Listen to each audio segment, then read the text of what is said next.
34번 지문 개인적으로 정말 중요한 지문이라고 생각하고요. 이거는 그 주제도 좋고 특히 이제 어휘 포인트들이 정말 좋아 보여요. 그래서 이제 그 중심적으로 한번 설명을 해볼게요. 자, 일단은 이걸 자체가 어떤 흐름으로 펼쳐지냐면 이게 이제 지문이라고 보면은 여기가 이제 A라는 내용을 하면은 여기는 이제 그 반대 내용을 합니다. 그래서 결국 이 반대 내용이 주제가 되는 그런 흐름으로 지나가는데 근데 그 이 안에서도 그 B1, B2B 굉장히 논리가 그 전개가 아주 탄탄해요. 그래서 이거 정말 잘 봐야 되는 지문이에요. 자, 일단 해석을 해볼게요. 음악적 행동이나 이제 인식을 이렇게 모델링 하려는 시도, 제너럴한 방식으로, 지금 어휘 중요한 거 다 밑줄 쳐놓을게요. 제너럴한 방식으로. 근데 그거는 뭐 할 수밖에 없다? difficulty에 마주할 수밖에 없다. 그러니까 이제 자, 우리 전 세계인의, 그러니까 제너럴이라는 건 뭐예요? 통합하고 굉장히 일반화하려는 거죠. 자, 우리 전 세계인의 음악적 공통성을 우리 제너럴하게 입증해보자. 이런 건 당연히 어려움을 겪을 수밖에 없다는 거니까 이게 뭐를 암시할까요? 음악은 제너럴하기 어렵다라는 걸 암시하죠. 음악이라는 게 사람마다 음악적 코드도 다르고 취향도 다른데 어떻게 제너럴하게 할 수 있겠냐? 그거 어렵다 이거죠. 뭐와 관련하여? 그 음악 인식 이제 모델링 하는 것과 관련하여 이 퀘스천이 발생합니다. 뭐에 대해서? 우리가 모델링을 한다고 했을 때 누구의 인식을 모델링 할 것인가에 관한 퀘스천이 발생할 수 있다는 거예요. 여기 후지는 관계대명사가 아니라 그냥 의문사절이에요. 이렇게 의문사절입니다. 이거에 관한, 그러니까 누구의 인식을 모델링 할 것에 관한, 그러니까 이거잖아. 예를 들어서 내가 뭐 유럽인들의 음악의 공통성에 대해 탐구하고 싶어. 그럼 뭐 독일인의 음악을 모델링 할 거야? 아니면 이탈리아 사람의 음악? 아니면 영국 사람의 음악을 모델링 할 거야? 이런 문제가 생길 수 있다는 거죠. 어쨌든 간에 모델링을 하려면 뭔가 이제 중심을 잡아야 되는데 그럼 누구 걸 중심으로 할 거냐는 거죠. 다 유럽인데. 자, 비록 우리가 confine, 제한할지라도 우리 스스로를 어디에 특정 문화 그리고 역사적 환경에 제한한다고 하더라도 누구의 인식을 모형으로 할까? 그러니까 우리가 좋아 전 세계인 중에 유럽인에 대해서만 탐구해보자 이렇게 컨파인을 한다고 해버려도 그 안에서의 또 디테일적인 문제가 생길 수밖에 없다라는 거죠. 그래서 어떤 음악의 공통성, 제너럴함을 입증한다는 거는 상당히 어려울 수 있다 이런 내용이 되는 겁니다. 자, 그 다음 분명히 그 음악에 대한 인식은요. 여기 중요한 단어 나왔죠? very 달라요. 매우 달라요. 누구 사이에서? 리스너들 사이에서 서로 다른 수준의 트레이닝. 예를 들어서 음악 선생님이 노래를 듣는 거랑 그냥 음악에 관심이 없는 학생이 노래를 듣는 거랑 피아니스트가 음악을 듣는 거랑 수준 차이가 다 다르겠죠. 왜냐면 음악을 듣는다는 것 자체가 음악에 대한 어떤 지식이나 음악적 센스 이런 것들도 중요할 텐데 그러니까 결국에는 트레이닝 수준에 따라서 음악을 듣는 그 인식 정도는 다 다를 거예요. 피아니스트는 더 정밀하게 캐치할 거고 일반인은 여기까지는 못 볼 거고 그렇겠죠. 실제로 그 음악 교육의 상당 부분이요. is devoted to 뭐에 헌신이 될까? 디벨로핑하고 인리칭 하는데 헌신을 해요. 따라서 아마는 변화시킬 수도 있어요. 뭐를? 이러한 리스닝 과정을요.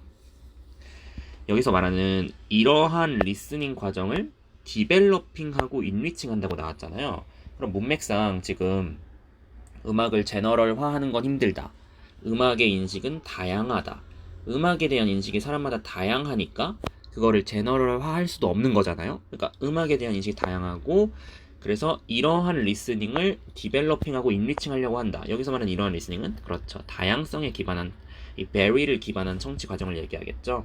그럼 여기까지의 흐름이 어떻게 되는 거냐면 음악이라는 건 제너럴 하기가 쉽지 않기 때문에 제너럴화 하기도 어렵고 굉장히 베리어스한 영역이기 때문에 교육 자체도 이러한 베리어스한 부분을 인리칭 시키는데 집중되어 있다. 이제 그런 느낌으로 설명을 하고 있기 때문에 지금 아까 얘기했던 것처럼 이 지문을 절반으로 가른다면 지금 A에 대한 내용은 뭐냐면 음악은 상당히 다양하다. 이 음악의 다양성에 대해서 설명하고 있다고 볼 수가 있거든요.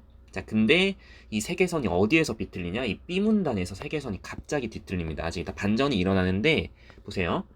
자, 이렇게 음악이 다양하다는 사실이 진짜 트루할 수도 있긴 한데 나는 이제 뭐에 대해서 지금 관심을 두고 있냐면 이제 컨선드란 표현이 이제 걱정하는 관심을 두는 관계가 있는 뭐 이런 뜻이 있죠. 나는 이제 뭐에 대해서 일단 지금 여기서 관심이 있는 거냐면 그 상당히 기본적인 측면의 인식에 대해서 난 관심이 있는 거야. 박자라든가 조성 같은 거.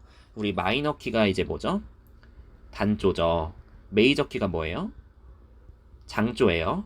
그러니까 이런 장단조나 박자 이런 것들은 대부분의 사람들이 기본적인 수준에서 인식하는 이건 사실상 뭐 그냥 우리가 누군가한테 배우지 않아도 이 노래를 들었을 때 뭔가 눈물이 난다. 이 노래를 들었을 땐 너무 지금 굉장히 심장이 뛴다. 이 노래를 들었을 땐 너무 기쁘다. 이런 것들은 사실 어떻게 보면 진짜 3살짜리 애기도 느낄 수 있는 거야. 그러니까 이런 베이직한 인식에 있어서 내가 관심이 많은데 그 베이직한 인식은 내가 믿기에 삽입된 거예요. 내가 믿기에 이게 어리 나온 이유는 여기 aspect가 선행사니까 내가 믿기 인식의 기본적인 측면들은 상대적으로 뭐 할 것이다? 이 단어가 너무 중요하죠. 일관될 거라고 보는 거예요. 리스너들 사이에서.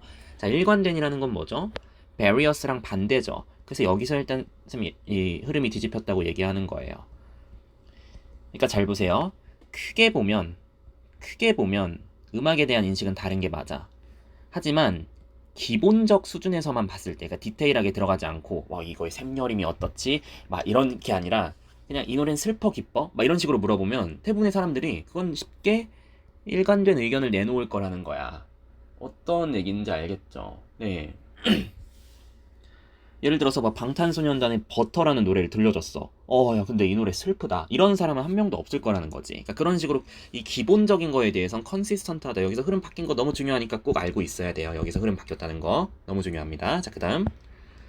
일화적인 증거가 제시해요. 예를 들면은 대절이야를 대부분의 사람들은 비트 박자를 찾을 수 있어. 전형적인 민요나 클래식 곡에서. 그러니까 선생님 지금 조성에 대해서만 얘기했지만 박자에 대해서도 이런 컨시스턴트가 나타난다는 거죠.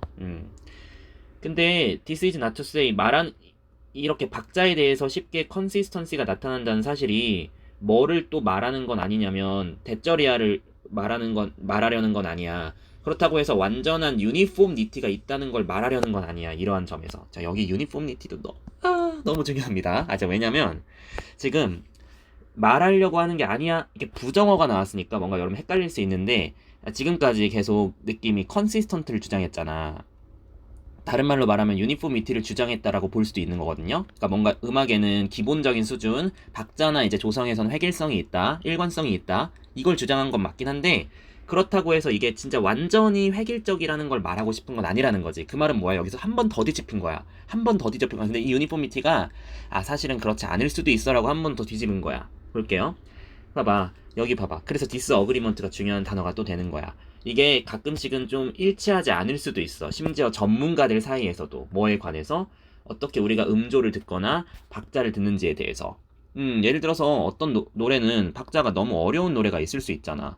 그러면 이 박자에 대해서 예를 들어 음악 전문가의 입장이랑 일반인의 입장이 조금 다를 수도 있는 거지. 그리고 또 어떤 노래 같은 경우는 이게 장조일까 단조일까 굉장히 애매한 노래가 있을 수도 있어. 슬픈 것 같기도 하고 기쁜 것 같기도 하고 막 그런 노래가 있을 수도 있잖아. 그치? 뭔가 이별할 때 들으면 슬픈데 또 즐거울 때 들으면 또 즐거워. 그런 노래가 있을 수도 있잖아. 이건 또 전문가들 사이에서는 또 의견이 갈릴 수도 있다는 얘기지. 그러니까 결국 여기가 되게 이 C가 정말 중요한 게요. 유니폼미티가 완전히 있는 건 아니다. 디스어그리먼트가 있을 수도 있다 하면서 갑자기 내용이 반전이 되죠. 그래서 이 글은요. 다양성 얘기를 하다가 일관성 얘기를 하다가 근데 사실 완전한 일관성은 아니야 하다가 다양성의 여지를 살짝 또 남기다가 그리고 맨 마지막 줄에서 다시 일관성 얘기로 돌아온다는 점. 상당히 견고한 지문이죠. 헷갈릴만 해요.